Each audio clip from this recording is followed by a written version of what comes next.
Welcome everybody to our most recent RACO webinar. Today's topic is best practices for calibration and maintenance of gas and flame systems. Before we get started, a quick reminder, we will be recording the presentation and we'll make it available on our website. So if you've got colleagues who couldn't join today, you can point them to our rerun.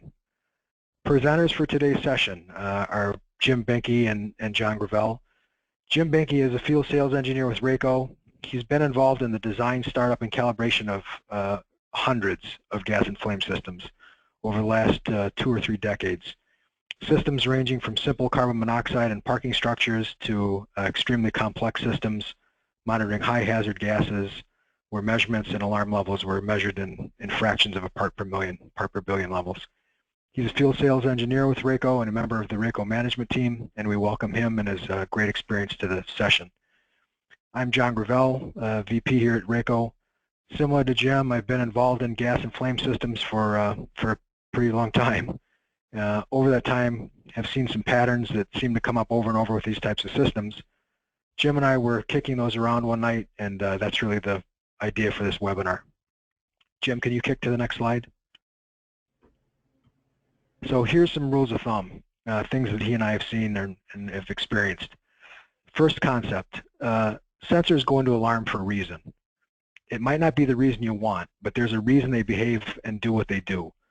Maybe it's drift, maybe it's electrical noise, maybe it's the secret gremlin of the facility, but a majority of the time when they go into alarm, they're responding to a gas. Being confident in that fact is really the goal of the discussion today. The next rule of thumb is new and gas and flame systems work extremely well.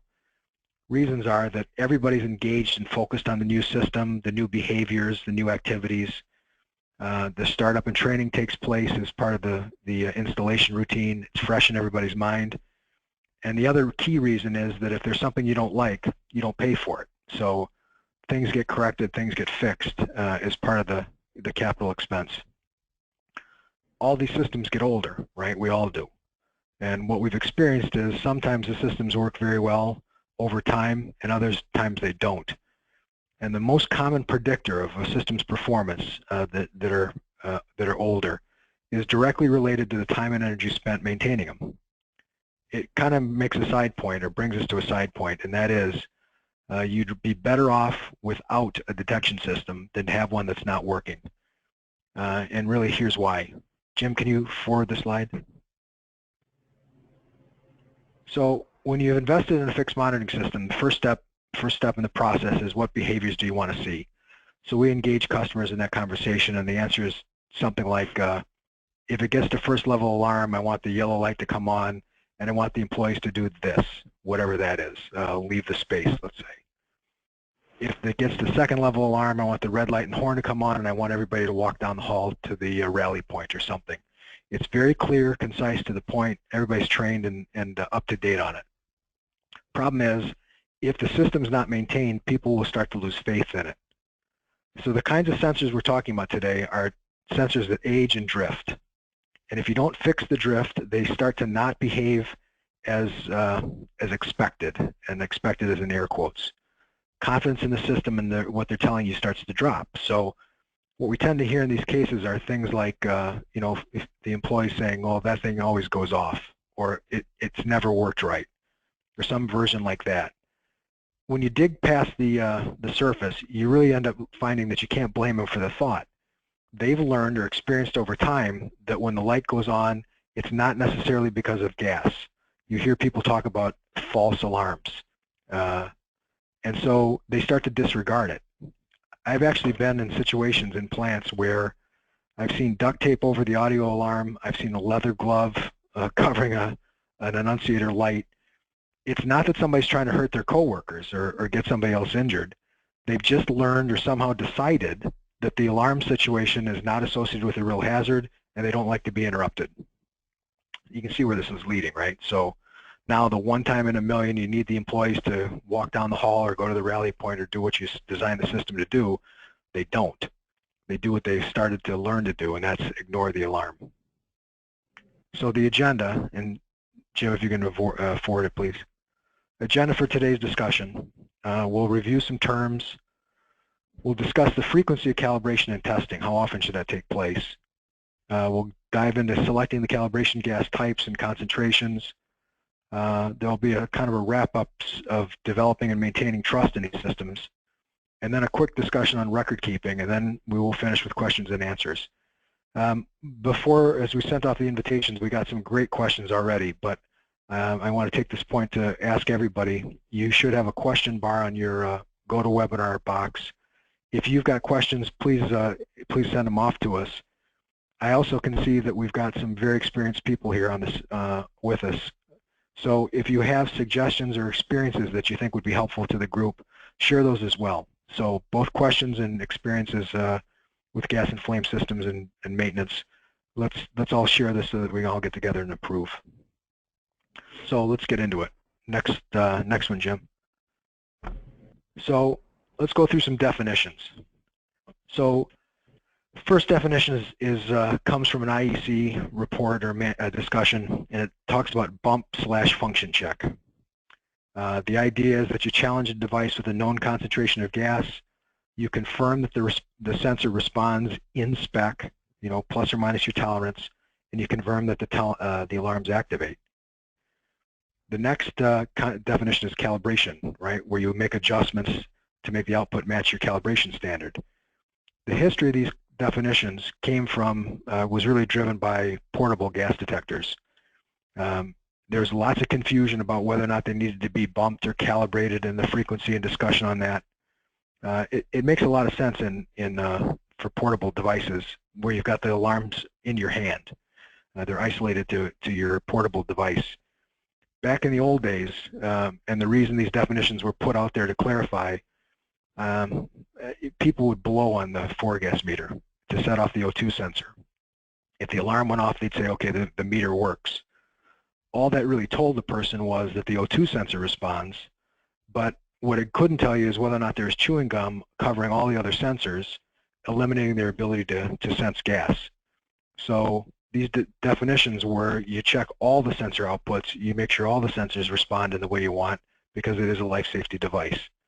And then the concept is, if the bump check is outside of tolerance, plus or minus X parts per million or X %, then you go and convert to a calibration. You make the adjustment and make sure that the system is working. Makes a lot of sense. But these same definitions don't necessarily apply exactly to a permanently installed system. There's a couple issues. Typically, permanent gas and flame systems are tied to plant systems, plant-wide alarms, process interlocks, things along those lines. So if you forget to isolate the sensor during a calibration event, very unexpected and unwelcome results can occur. I can personally attest to the fact that a 100 decibel banshee horn grabs your attention if you're not expecting it. It definitely wakes you up. So to help prevent this kind of stuff from happening, a lot of the new fixed systems have the ability to isolate their sensors right at the sensor during bumper calibration. So if you want to calibrate during normal hours and not worry about shutting off or sending a deluge system off, you can do that. But it makes the change, right? It isolates and it allows you to bump check or verify the sensor performance, but it isolates from the rest of the system. So bump test in our world for fixed gas and flame is a sensor check, it's sensing element check. I put on X parts per million of gas, the display went to X plus or minus in an acceptable amount of time, great, check, I'm happy.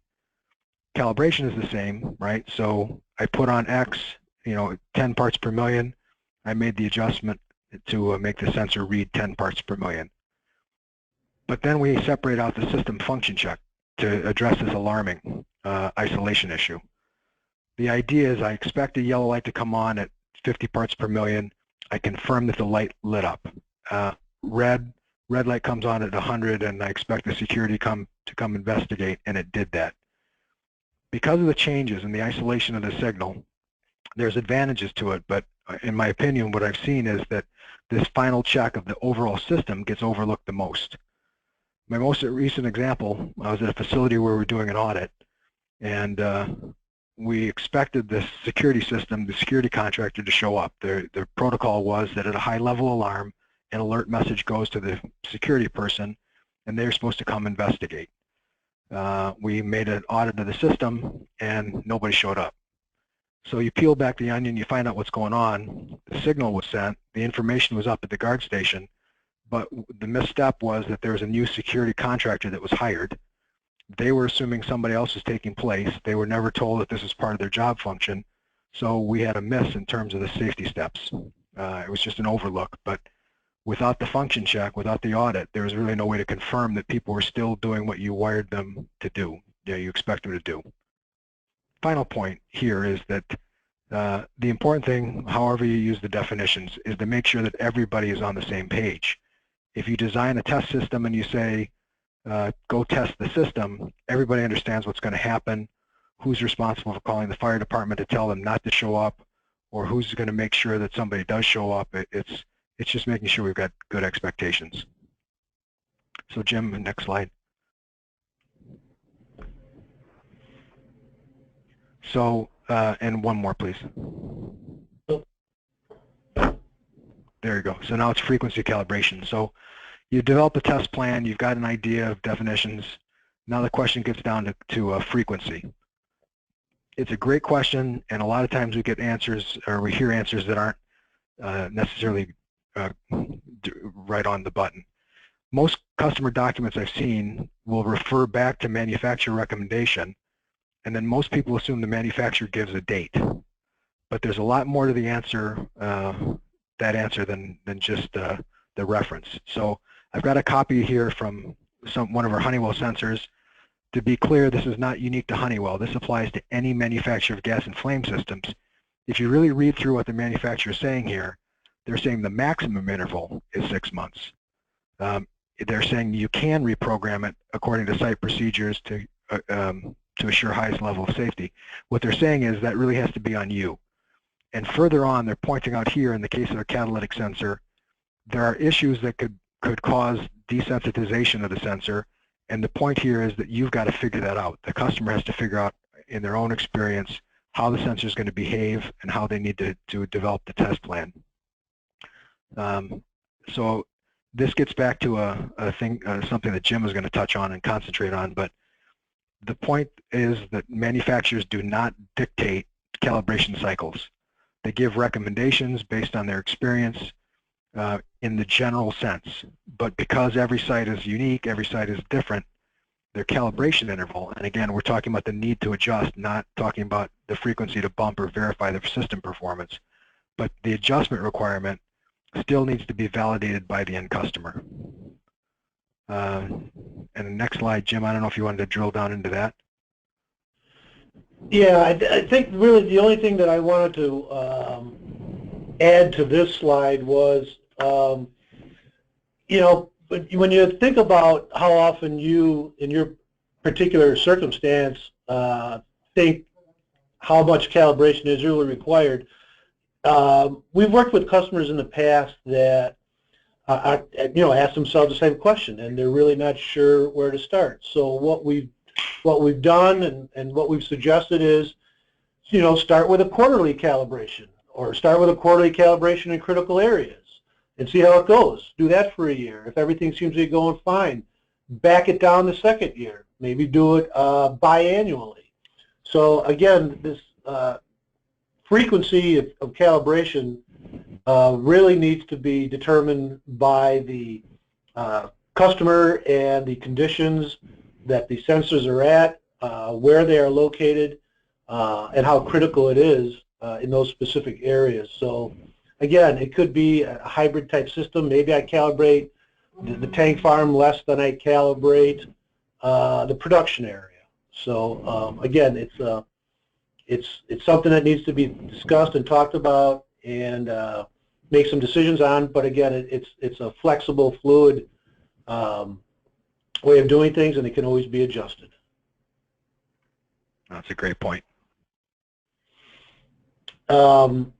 Here, we just really kind of wanted to put together a chart that, again, that you would think about as an end user, as a customer, and determining, again, how often should calibration be required. And again, we're going back to different areas within the facility. Some are more critical than others. maybe putting together some type of chart and graph where you would rate sensors versus, how often should I calibrate versus severity. Severity meaning, what are the biggest things that could possibly happen? Could it be catastrophic? Is it just a minor issue, or is it actually a little fairly insignificant? Is it is it a tank farm area located remotely on site that rarely anybody goes to, versus a critical oxygen depletion area where lots of nitrogen and inert gases are being used, where people are working? So it's kind of a weighted scale way to determine exactly what would work best in each specific circumstance. Yeah, just as a comment, Jim, that when we're talking about the calibration, it's the simplest term is as needed, right? So the customer sets the tolerance of what's acceptable. So if I put on 50 parts per million and it reads 49, that's okay. If it reads 30, that's not okay. The customer has to decide that band of acceptable response. And the other point is, we're back to these definitions. Calibration, we're talking about making the adjustment. That's lining the sensor back up to your slope, right? The bump check, that system verification, is separate from that, and I didn't do a good job explaining that when we're talking about manufacturer recommendations. They always will have language that says, this is the calibration that we suggest, not formally suggest, but this is the sequence and the reminders, but that does not eliminate the need to do verification. And by verification, that's this reference to the bump check.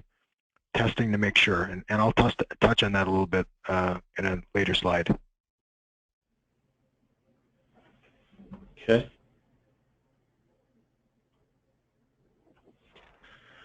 Which brings us to the next point. Calibration gas. What kind of gas should I be using to calibrate my sensors?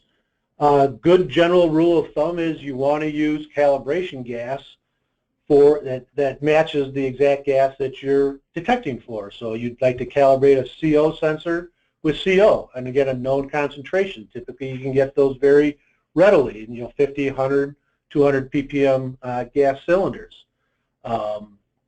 You also need to keep in mind the range of your sensors. A lot of these sensors come in different ranges as the same gas. So CO is another great example of that, where you can get a detectable range of 0 to 100 or 0 to 500, and the sweet spot for most manufacturers of gas detection equipment is somewhere in mid-scale. So you'd like to try to calibrate, if you can, as close to 50% of the detectable range of the sensor that you can. You also need to be aware of where you're setting your alarm levels. If you have again, let's use CO as an example. If you got a 0 to 500 ppm range of CO on your sensor, putting your alarm levels down to 5 or 10 ppm, that's not such a great idea either. You would want a tighter range if you wanted to detect down in those lower levels. So alarm level consideration, again, is a very key point to remember of where you want to be able to calibrate your gas. Typically, we see TLV levels, threshold limit values for alarm level settings, either at 1 and 2 times TLV, and half TLV as a warning level is also a fairly common alarm level setting. And again, knowing the capabilities of your sensors. Sensors, electrochemical sensors, have cross-interference issues. So again, remembering and knowing what these possible cross-interference issues that you have in the specific detection point area is another consideration as well too.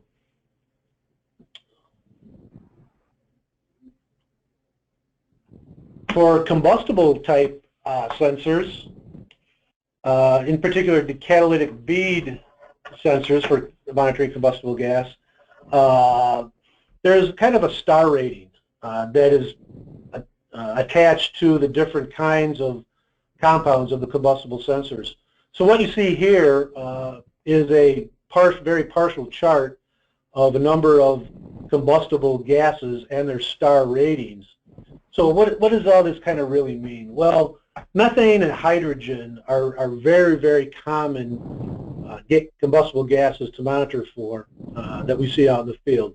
So as you can see on the chart, methane is a 6-star gas, and hydrogen is also a 6-star gas. That's kind of the sweet spot of these catalytic bead type sensors. So what you see here also now on these other compounds is a 1-star, 7-star, 3 stars. You know, what does that exactly mean? Well, it's a relative response factor, basically, of how these sensors will respond to a typical gas. So methane, again, being a 6-star gas, and let's take a look at, there's ammonia. You know, large amounts of ammonia would be a 7-star gas. So that would be a much higher response on the catalytic bead versus, like you would see, a 3-star gas like ethyl acetate. So that's all we're trying to do here. And these catalytic bead sensors, again, if you're monitoring, detecting for methane, you'd like to calibrate with methane. So, and we'll talk about some surrogate type gases, I think in a couple of other slides here, where you're using monitoring for very nasty gas such as HF, and you would use a surrogate gas to actually calibrate that type of sensor. Again, here's just another version of the chart. We can take an example real quick here. So as you can see on the left-hand side, up to down, the rating of the calibration gas, or the gas that you will be using to calibrate the sensor, versus a star rating across the top of the actual sensor itself. So we'll take an example. We're going to use methane as our calibration gas, which is a 6-star rating, and we're going to calibrate for propane, which is a 5-star gas. So by using 50% LEL methane, a 6-star gas, going over to the 5-star gas, which was propane, we see that our output should be 62% LEL. So that's really all we're trying to do here, is zeroing in on the specific compound or gas that we're going after here.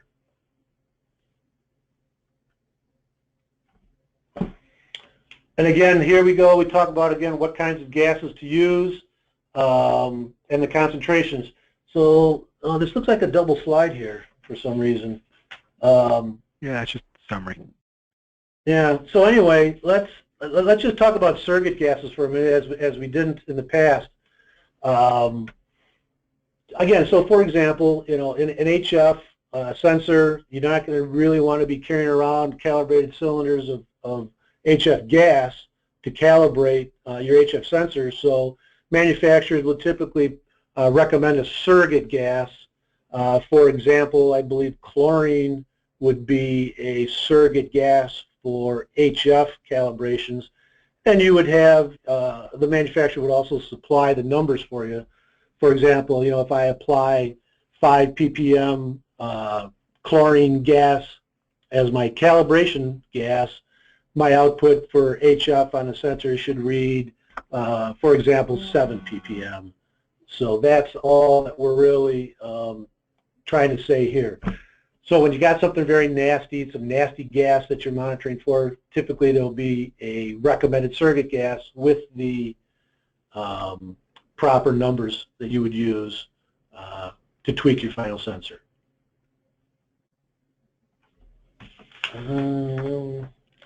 So this brings us up to knowing and trusting, which is, at the end of the day, as we said, the end goal, right? You've invested in a gas and flame detection system. We want people to believe it and respond appropriately, and we want to maintain that, develop and maintain that trust.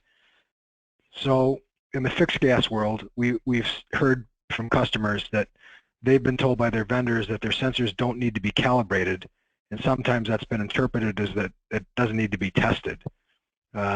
I've heard things like this, the devices are SIL 52 rated, quadruple redundant, inherently stable, laser welded, auto detecting, auto correcting, they call you at home when they're sick, they're magical devices. First thing, there's no such thing as SIL 52. Very few things are truly inherently stable, whatever that phrase means. Laser welding is a nice technique, but what does that have to do with the safety system? The new technologies in signal processing that we have is great. It's nice. We can detect developing issues. We can give you predictive maintenance information.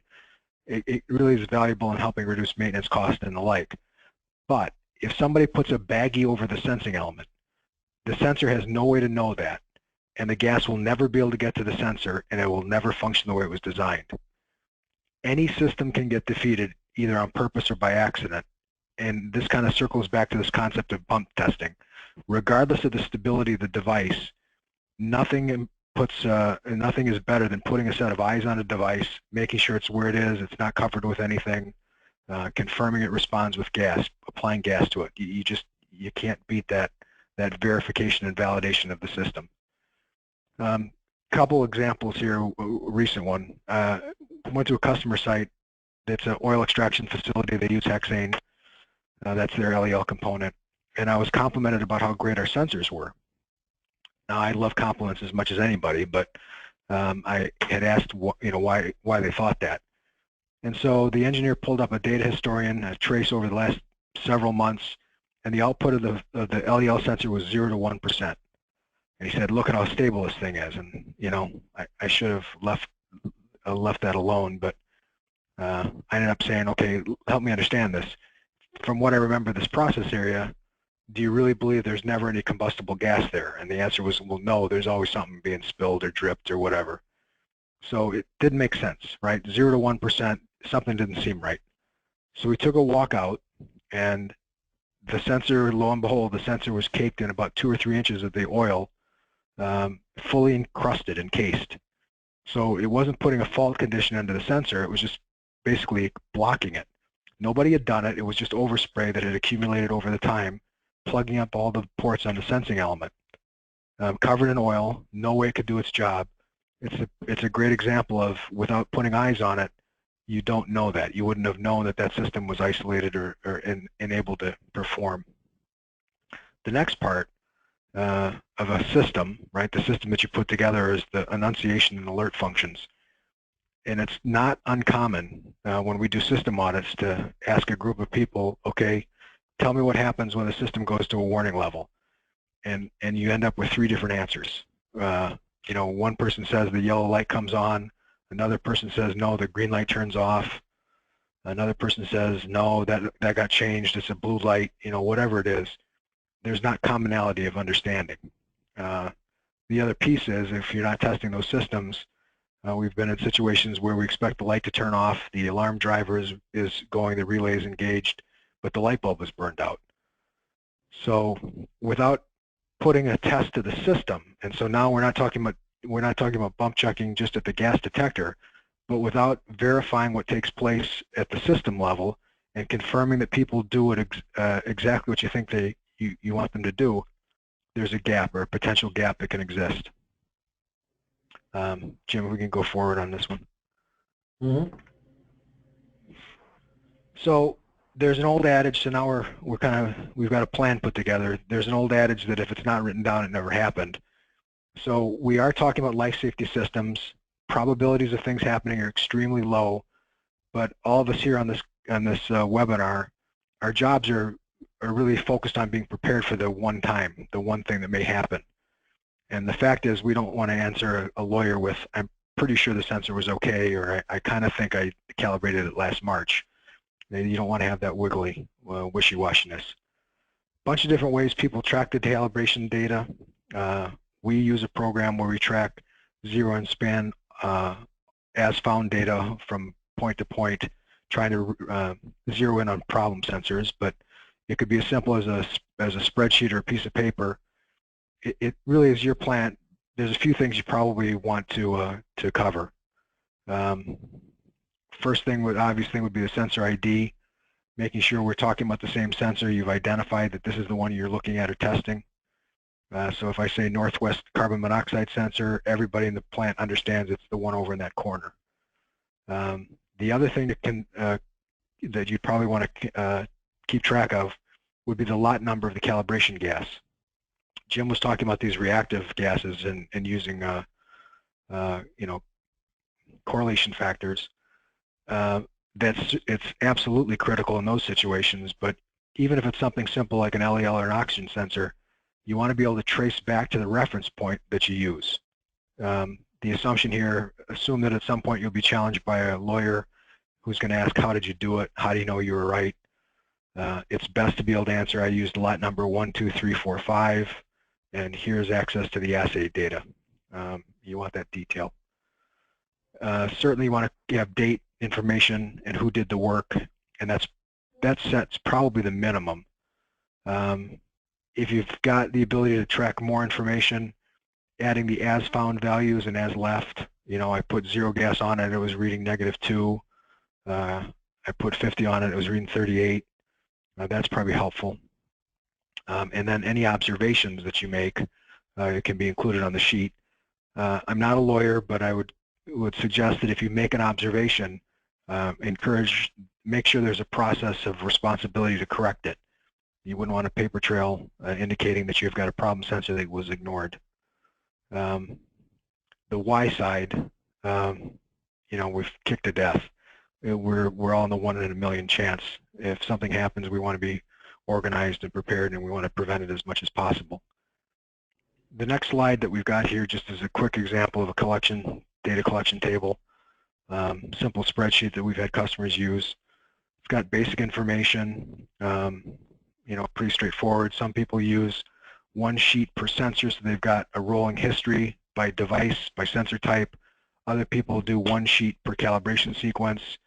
As Jim pointed out, it really depends on the application, depends on the customer requirement, what makes sense for the application area.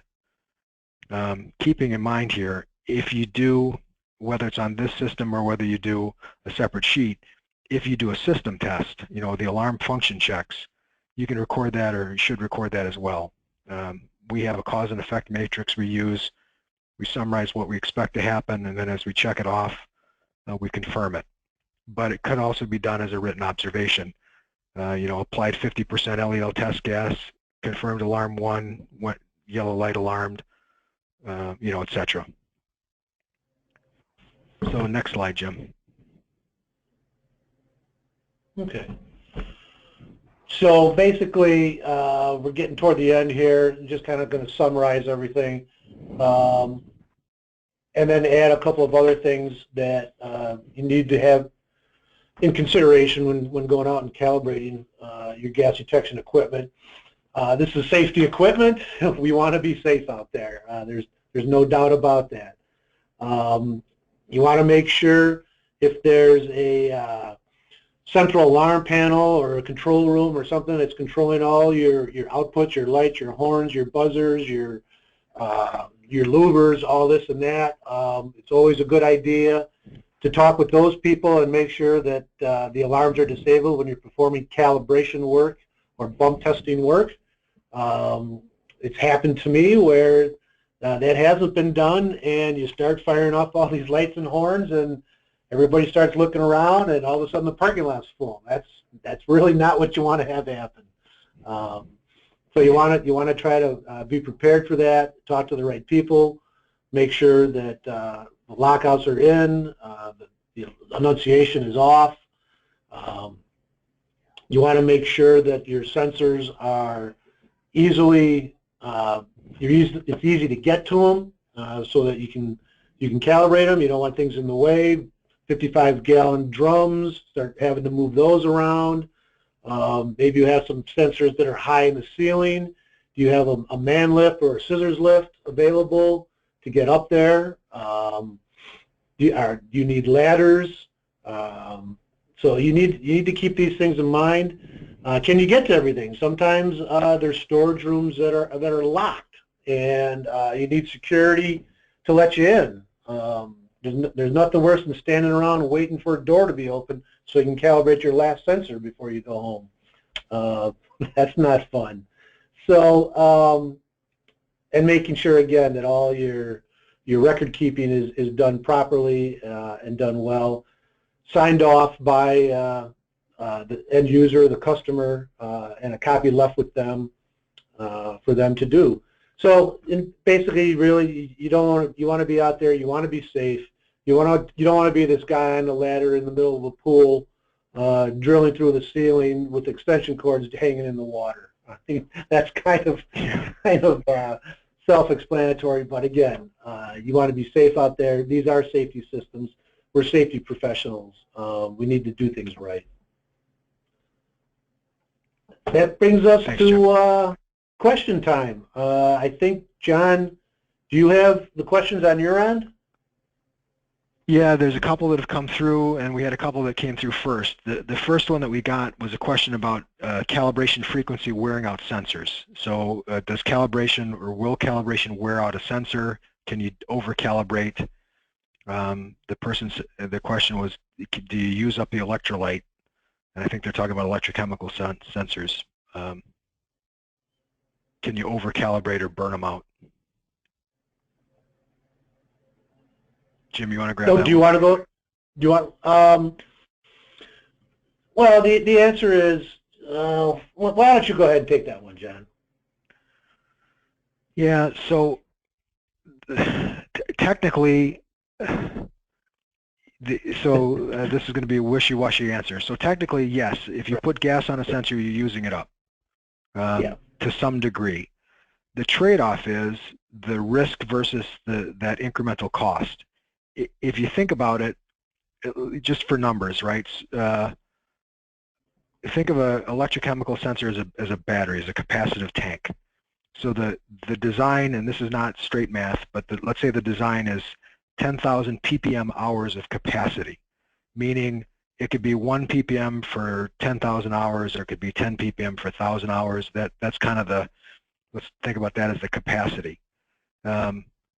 As I said, it's a nonlinear, it's not a straight function, but if you use 100 ppm to calibrate the unit and it takes 3 minutes, that's 300 ppm minutes versus 10,000 ppm hours. You're talking about fractions of tenths or hundredths of a percent of the overall capacity. So in that light, I don't see any reason to not bump or challenge a sensor to verify or validate it. I think the risk of losing faith in the system far outweighs the life cycle of that. Do you agree? Yeah, I agree. The only other thing that I would add to that would be that these days most manufacturers have smart sensors, and there's a lot of diagnostics built into these sensors as well too.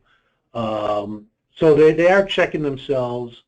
And there is either it's a clock or warning or a voltage signal that goes through the sensor that will kind of let you know that you're getting toward the end of sensor life. So again, I agree with you, John, when you say yes, you use up a tiny bit of that electrolyte gel or liquid that's in these like electrochemical cells. But it's minimal. It's very minimal, and it's well worth spending that, if you would want to use that term, for calibration or bump testing. So that's really the only thing I would add to that. Yeah, I think that's it. The next one, which we got in advance, was the classic, right? The gremlin. So they've got customer's got a system. Majority of the system works well, but the question was, what do you do about one bad sensor? We have it. All the sensors seem fine, but there's one in an area that always the description goes bad. I don't know what they meant by that, but they've got the one problem sensor. And that's impacting the confidence in the overall system. Any suggestions on dealing with that? Well, I guess a couple of ways to deal with that. I mean, I would remove the sensor, maybe put in a brand new sensor, see what happens. If it continues to happen, maybe it's a installation issue. Could be you got some bad voltage or some line leakage or something not connected properly. Again, you know, what's a bad sensor or presumed as a bad sensor? Is it faulting all the time, or is it false alarming, or is it drifting? You know, typically there's something you can get there, but you know, if the insulation looks good, the wiring all looks good, could be you got a bad sensor. I mean, it's as simple as that. Replacing the sensor is the first thing I would try. Then if we resume the same problems, then it would take some deeper diagnostics to get in there and find out what's going on. Yeah. Your point about what do they mean by bad sensor, it kind of reminds me that in every situation, the phrase that I hear is false alarm. Somebody describes an alarm event as a false alarm. And just as a comment to the group, if you've decided that 25 parts per million is your alarm level, and that's when the light's supposed to turn on, I should have mentioned that earlier on. If that's set and you want behavior, but your employees don't like the disruption, I've actually heard people tell me it's a false alarm, and they say false alarm, and my assumption is, well, you know, there's something wrong with the technology, there's something wrong with the sensing element. But what they really meant was, I don't like the light going off all the time. The sensors, you know, we go in and do a check or an audit, the sensor's working exactly the way it's designed to work, it's working fine, but the false alarm term is being applied because they don't like the alarm. Yep. And that's, you know, when they say one bad sensor, that's a question mark. Yep. There's another one here, and it's just commenting the fact that they did have somebody tell them that the manufacturers recommend 6-month calibration interval. It's just us going back to what we said. I can't imagine that you can get that in writing.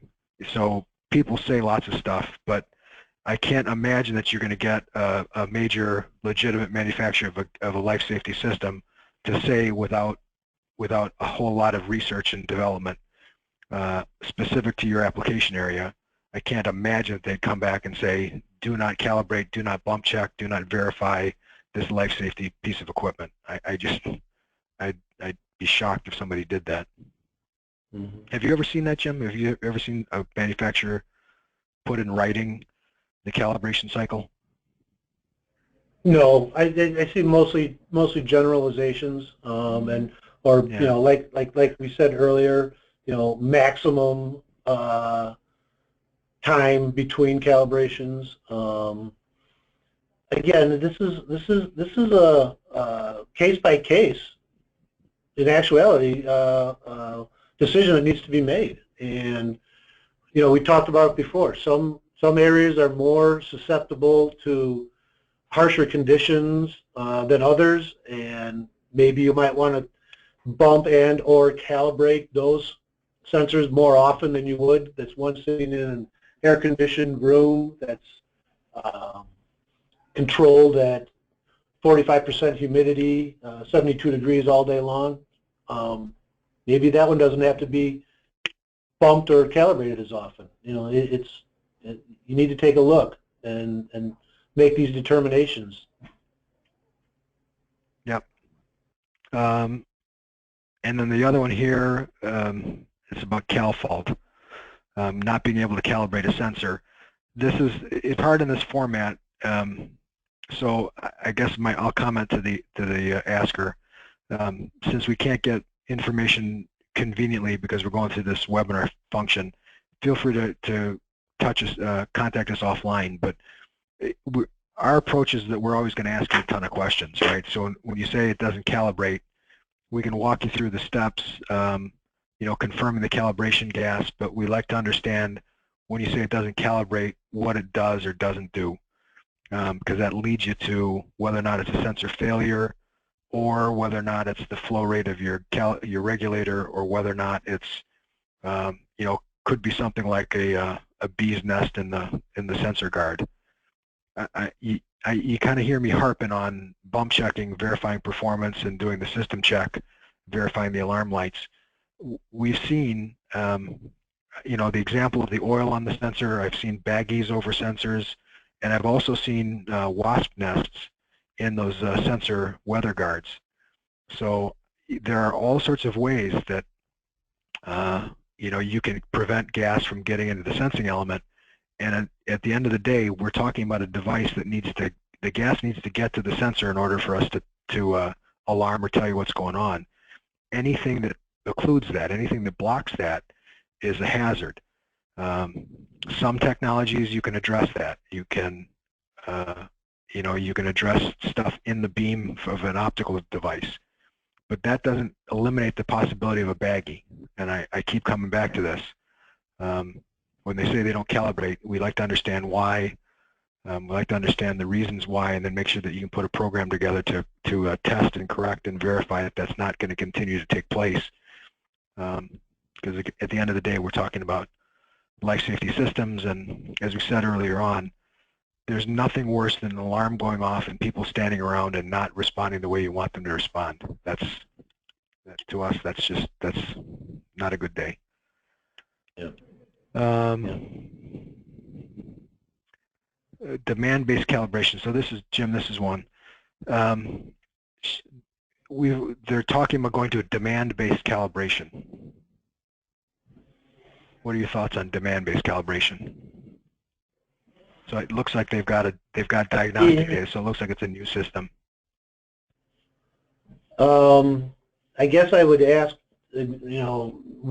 demand-based, demand by looking at diagnostics or seeing signal loss, or I'm not quite sure of, would this be looking at it when just before it goes into an issue or after it goes into an issue? Yeah, I guess I'm just a little stumped on demand. Yeah. Yeah, and circling back, I go back to it. There's diagnostics in a lot of the new sensors. So you can, we can give you predictive maintenance information. We can do a lot of this, but we're still talking about calibration, and that's at the sensing element itself, the need to be relinearized, to be reestablished. That still doesn't address the bump check, the field verification of the sensor. And I'm going to go back to my baggie example. No matter what kind of diagnostics the sensor has, what intelligence it has, the thing that cannot be measured is a plastic bag over the sensing element. There's no detection scheme for that. So, demand-based calibration for a cal cycle, maybe that can be developed. We've got, customers that have gone to that strategy, but that does not take away, when we say that, that does not take away some interval of putting eyes and skill and experience on the device to make sure that it's still plugged in, that it's still doing what it can, and it's not somehow defeated. Yeah, no, I agree. Go ahead, Jim. Yeah, no, I just want to add one more kind of funny thing that I ran into before. I've actually had to remove birds' nests from on top of point IR detectors that have been outside in emergency generator areas that are powered by natural gas, but their detectors are out there. But yeah, I've actually had to remove bird nests in the past. So we a lot of things happen out there, and when you've been around a little while and seen all this stuff, you still get surprised. Yeah, it keeps it interesting. Yeah. All right, the last one that just came through was, can the presentation be downloaded? The answer is absolutely. As I said, give us half a week, give us in the middle of next week, and then we'll have this thing, the recording and the slide deck, downloaded and put onto the website. So it'll be at the training page of Rayco, Rayco.com, and you'll have access to it. So we'll close up here. Just a couple touches. We are active in social media, so if you really want to stay in contact and get to know all the things that the Kardashians are not telling you, feel free to blog with us, follow us on Twitter, do whatever you do. Videos, we've got a bunch of educational videos on our YouTube channel, a variety of topics, so let us know what we can do there. Oh, wait a minute, I got one. Oh, Jim, hold on, we got a couple more. Oh, okay. What do you say to a sensor that, hold on, a sensor that says it takes a zero calibration, then when it gets put back online, gives you a non-valid zero calibration error. It's an IR sensor. We do field verification, and the span reads correctly with the gases we use. So if I got this right, and I've got it on the, so yeah. it accepts, it looks like an IR sensor.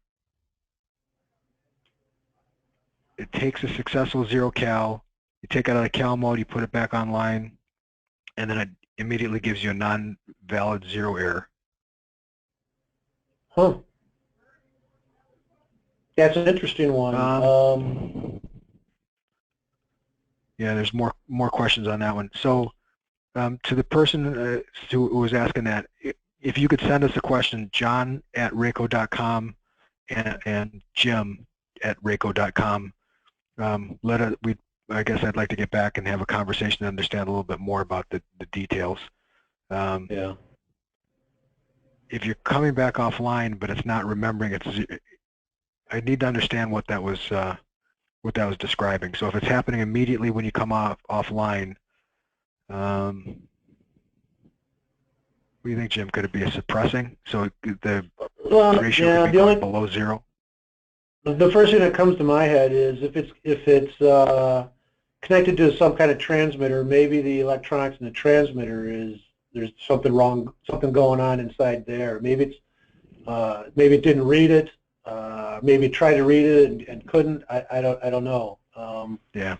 That's an interesting one, but that's the first thing that comes to my mind. Yeah. And it's immediate. So when they pull it out of calibration, so it accepts a zero calibration. When they put it back online, it immediately comes back to a zero fault. Yeah, let's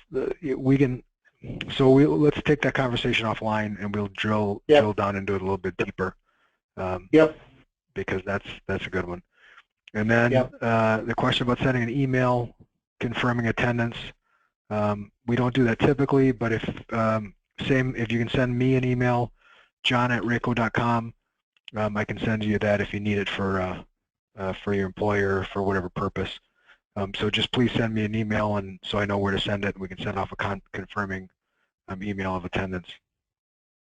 I don't see any other questions coming through, so again, thanks everybody. I really appreciate the time.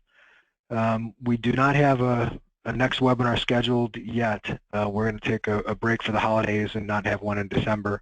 Late December, we'll have one picking up in January. Same request for the attendees. If you've got subject matter that you'd like us to focus on, whether it would be us or whether we pull in experts from any of the manufacturers that we partner with, let us know. Our goal here is to make sure that people are managing their safety and safety systems effectively, efficiently, and correctly. So if there's a topic that you think would be helpful to cover, just let us know what that is, and we'll put it together for you. With that, I'd like to close and thank everybody for your attendance, and appreciate everybody and their time. Have a great day. Thanks very much.